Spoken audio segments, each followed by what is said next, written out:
created and taught together at the beginning of time. Once they came down from the mountain, the tribes separated, with the Quechan following their path down the Colorado River.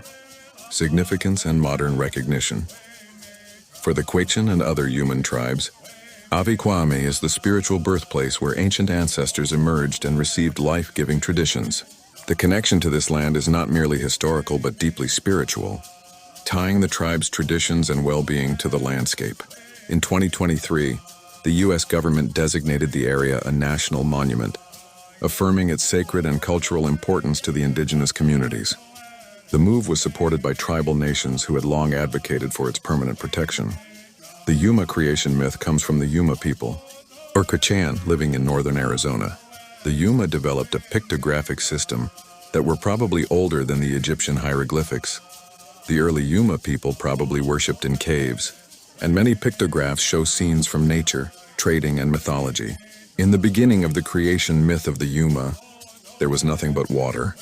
Then Kokomot came up out of the water. Bakotal was born out of the water too, but he was forever blind because of a lie Kokomot told him. Kokomot said, "I opened my eyes when I was underwater."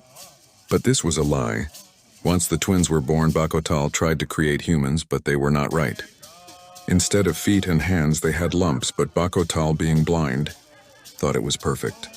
However, Kokomot made a truly perfect being out of mud. He waved it 4 times toward the north, and it stood on its feet. Then Kokomot created the earth on top of the frog, Hanyi. Once he was finished and had made Komastamho his son, he knew that his work was done. So he laid down on the earth, and Hanyi sucked the breath out of him. Komashtamhu made a sun and moon and smothered it with his spit and told the people, "Look, this is the sun. It will give you warmth and peace." Before Komashtamhu made a great flood, animals were people. Then Komashtamhu ordered everybody to shave their hair.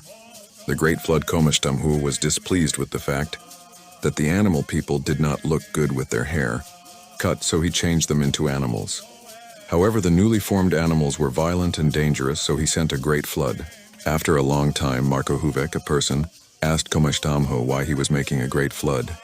Komashtamhu replied to Markohuvek that he was trying to protect the people from the newly formed animals. Markohuvek replied that gradually people would freeze to death since there wasn't any fire. So Komashtamhu made a great fire to evaporate the water. However, he made it accidentally too hot and he was slightly burned. Komashtamhu then took a giant pole and smashed the house of his father. Water welling from the house became the Colorado River, and in it swam fish, eels, and other water animals. These were the beings created by Bakotal. As for Bakotal, he lays under the earth,